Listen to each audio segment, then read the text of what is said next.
Assalamualaikum warahmatullahi wabarakatuh. Waalaikumsalam warahmatullahi wabarakatuh. Salam Pancasila. Aku AKL, apa kabarnya hari ini? Alhamdulillah Baik, semoga tetap sehat ya. Jangan lupa tetap patuhi protokol kesehatan, cuci tangan, pakai masker, dan menjaga jarak. Sebelum mulai pembelajaran hari ini, kita berdoa dulu ya. Silahkan Alvina dipimpin. Teman-teman, sebelum belajar, alangkah baiknya kita berdoa menurut agama dan kepercayaan masing-masing. Berdoa mulai. Hari ini kami sudah mengisi presensi, yang linknya sudah saya berikan di grup WhatsApp. Oke, sebelum masuk ke materi, kita seperti biasa ya.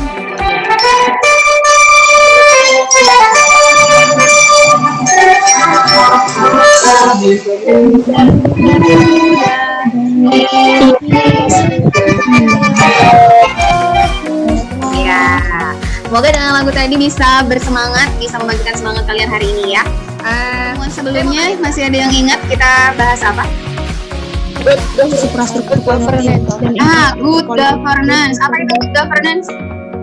Pemerintahan Benar, pemerintahan yang berjalan dengan baik itu namanya good governance. Sebelumnya saya sudah menugaskan kalian ya untuk membuat laporan tentang kasus yang terkait dengan good governance, yaitu kasus korupsi Jaksa Pinangki dengan Joko Chandra. Ya, sudah dibuat analisisnya? Masih di bab 3 ya, masih menganalisis fungsi dan kewenangan lembaga negara, masih di KD 3. Tujuan pembelajarannya seperti yang kalian simak ya. Menurut Bank Dunia, good governance merupakan cara kekuasaan yang digunakan dalam mengelola berbagai sumber daya sosial dan ekonomi untuk pengembangan masyarakat. Jadi, ujung-ujungnya adalah untuk pengembangan masyarakat itu sendiri. I'm just sitting here. I got time. Yes.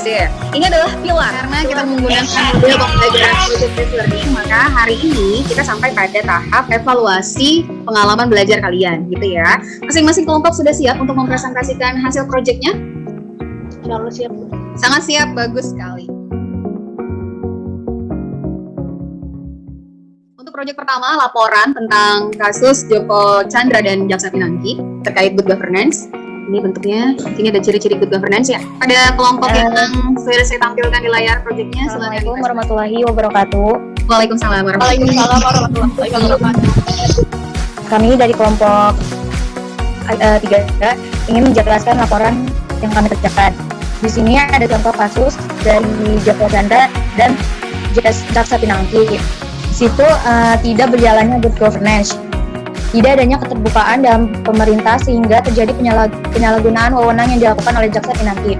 Nah, penyalahan wewenang yang dilakukan Jaksa Pinangki adalah Jaksa Pinangki menerima uang suap dari Joko Chandra sebesar 1 juta US dollar atau dengan setara 150 miliar. Berjalannya good governance itu dibuktikan dengan adanya tindakan hukum yang dilakukan pemerintah. Jadi kayak di mana Jaksa Pinangki itu mendapatkan hukuman atas perbuatan yang dilakukan menerima suap dari Joko Chandra. Kedua, adanya kesetaraan dan keadilan dalam masyarakat. Jaksa Pinangki mendapatkan hukuman atas perbuatan membuktikan bahwa keadilan berhasil ditegakkan dan tidak ada perbedaan perlakuan kesemakalan.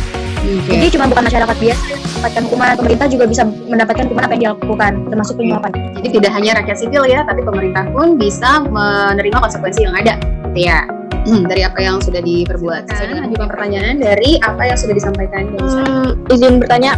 Silahkan Sabrina. Pertama, saya Sabrina Dwi dari kelompok 1. Mau nanya, apakah terjalannya good governance hanya satu aja dari kasus tersebut? Penerapan good governance pada kasus korupsi Jaksa Pinangki dan Joko Chandra itu hanya ada satu ciri saja dari semua ciri-ciri good governance yang ada, gitu ya Sabrina ya? Ya, oke. Silakan dijawab. Bagaimana tanggapannya kelompok 3? Kami akan menjawab pertanyaan dari Sabrina.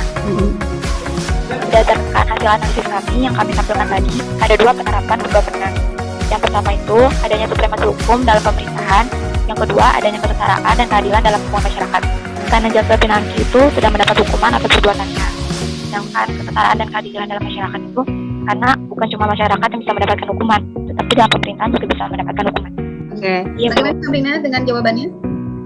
Oke, terima kasih atas jawabannya. Assalamualaikum warahmatullahi wabarakatuh. Waalaikumsalam warahmatullahi wabarakatuh. Kami dari kelompok 1 akan menjelaskan hasil analisis dari kelompok kami tentang good governance dengan kasus Joko Chandra dan Jaksa Pinangki. Baik teman-teman, di dalam good governance itu Pengertiannya yaitu penyelenggaraan manajemen pembangunan yang sangat solid dan bertanggung jawab yang sejalan dengan berbagai prinsip demokrasi dan pasar yang efisien, penghindaran salah alokasi dana investasi, dan pencegahan korupsi baik secara politik maupun administratif. Ada juga prinsip-prinsip dari good governance.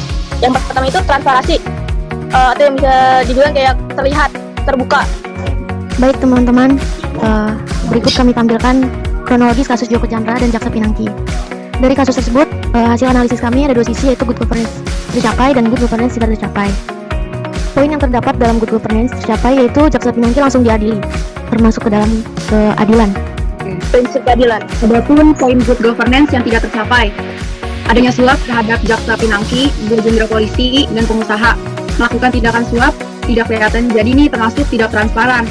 Tegaknya supremasi hukum gak akan bisa terwujud kalau aturan-aturan yang berlaku tidak ditaati. Adanya penyalahgunaan wewenang atau korupsi yang dilakukan Joko Chandra, yaitu Joko Chandra selaku Direktur PT Era Giat Kelima atau EGP menerima KESI dari Bank Bali. Setelah mereka melakukan perjanjian, akhirnya Bank Indonesia dan BPPN mencairkan uang Bank Bali yang jumlahnya 905 miliar. Tapi Bank Bali hanya menerima 359 dan sisanya diterima PT EGP. Nama saya Yolanda Tribuana Tunggaldewi dan saya ingin bertanya kenapa bisa dalam satu kasus ada tegaknya supremasi hukum, namun ada juga yang tidak tegaknya supremasi hukum. Di sana ada supremasi hukum yang terwujud, berarti sesuai dengan good governance, ciri-ciri good governance, tapi ada supremasi hukum yang belum ditegakkan gitu ya. Hasil analisis dari kelompok kami itu ada dua sisi. Yang pertama, sisi good governance-nya tercapai, dan yang kedua, sisi good governance-nya tidak tercapai. Untuk yang tercapainya itu tegaknya keadilan. Kenapa tegaknya keadilan? Karena dalam prinsip good governance itu ada yang namanya keadilan. Nah, dari contoh tersebut, kasusnya yaitu Jaksa Pinangki langsung diadili. Jadi, walaupun dia dari kejaksaan atau dari pihak pemerintah, dia tetap diadili karena keadilan itu tidak pandang bulu. Nah, yang kedua itu sisi good governance-nya tidak tercapai. Ada sisi-sisi yang tidak mendukung good governance gitu ya, Nana? Yang tidak tercapainya itu adanya penyalahgunaan wewenang atau korupsi. Ini karena Joko Chandra atau direktur dari PT Era Giat Prima atau EGP itu menerima KESI Bank Bali yang jumlahnya itu lebih besar PT EGP. Jadi tidak ada transparan teman-teman. Karena adanya suap terhadap Jaksa Pinangki, Guru Jenderal Polisi, dan pengusaha. Yang supremasi hukum tidak ada karena si Joko Chandra bebas keluar masuk Indonesia meskipun memiliki status sebagai buronan, dan seharusnya sebagai buronan itu tidak boleh kemana-mana. Nah, tegaknya supremasi hukum tidak akan bisa terwujud kalau aturan-aturan yang berlaku tidak ditaati. Jadi Joko Chandra tidak menaati aturan-aturan yang berlaku dalam supremasi hukum. Oke, jadi dalam kasus good governance tadi, salah satu ada unsur-unsur tercapainya good governance, tapi di sisi lain ada unsur yang tidak terwujudnya. Baik, dari pembelajaran kita hari ini ada yang bisa memberikan kesimpulan? Saya Bu. Ya, silahkan Sabrina. Jadi menurut saya kesimpulannya dalam kasus yang sudah dijelaskan oleh teman-teman itu hanya ada beberapa ciri atau prinsip dari good governance Yang sudah tercapai. Ya, jadi menurut saya masih banyak ciri atau prinsip yang harus dicapai lagi agar kedepannya tidak ada kasus-kasus yang sama atau malah mungkin kasus-kasus yang lebih dari kasus sebelumnya. Bagus, terima kasih Sabrina. Ada lagi yang lain ingin menambahkan, menyimpulkan pembelajaran hari ini? Ella? Menurut saya, tata pemerintahan yang baik itu merupakan pelaksanaan politik, ekonomi, dan administratif dalam mengelola masalah-masalah bangsa untuk mencapai pembangunan yang stabil dan relatif merata sesuai prinsip-prinsip good governance. Oke, bagus. Terima kasih, Ella. Jadi, untuk bisa mencapai good governance atau pemerintahan yang baik, ada asas-asas yang harus terpenuhi. Seperti asas kepastian hukum, keseimbangan, ketidakberpihakan, kecermatan dan motivasi, tidak menyalahgunakan wewenang, keterbukaan, kepentingan umum, dan pelayanan yang baik. Dalam hal ini, pelayanan yang baik itu dari siapa kepada siapa? Dari pemerintah kepada masyarakat. Bagus, dari pemerintah kepada masyarakat, betul. Kalau misalnya sudah tercipta pelayanan yang baik dari pemerintah kepada masyarakat, maka bisa dikatakan kita sudah memenuhi asas dari pemerintahan yang baik atau good governance, gitu ya. Baik, kita sudah mencapai pembelajaran hari ini. Menurut kalian menarik atau tidak sih? Menarik. Menarik, kenapa menariknya? Dengan menggunakan project ini membuat laporan, terus kemudian kalian kreasikan dengan font yang seperti itu, baca-baca lagi kasus tentang Joko Chandra. Apa yang menarik dari pembelajaran hari ini? Menarik karena awalnya kita nggak tahu jadi tahu. Awalnya nggak tahu jadi tahu. Jadi tahu tentang siapa kan?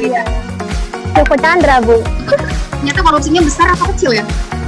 Besar banget. Besar banget, berarti merugikan rakyat banget gitu ya? Sebagai bahan refleksi untuk saya juga, silahkan kalian kerjakan tes formatif untuk saya dapat mengetahui sejauh mana kalian mengerti tentang pembelajaran hari ini. Nanti diklik saja linknya yang sudah saya share di Google Classroom ya. Ya Ibu. Oke, terima kasih untuk pembelajaran hari ini. Semoga kalian terus dalam keadaan sehat dan terus bersentuh. Selanjutnya kita akan bahas tentang partisipasi warga negara dalam sistem politik Indonesia. Jangan lupa dibaca-baca ya buku modulnya dengan berbagai sumber. Nanti saya akan lampirkan juga beberapa link yang bisa kamu klik sebagai bahan referensi sumber belajar kalian di rumah ya. Ya Ibu. Oke, terima kasih semuanya untuk yang pelajaran kita hari ini. Semoga bermanfaat buat kalian semua. Bisa juga silakan ditutup dengan doa. Alvina, boleh dipimpin doanya. Mari teman-teman, sebelum mengakhiri pelajaran ini, kita berdoa menurut agama dan kepercayaan masing-masing. Doa pelajaran.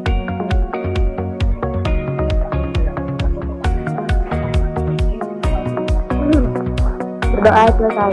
Ya, terima kasih. Saya akhiri ya. Assalamualaikum warahmatullahi wabarakatuh. Waalaikumsalam warahmatullahi wabarakatuh.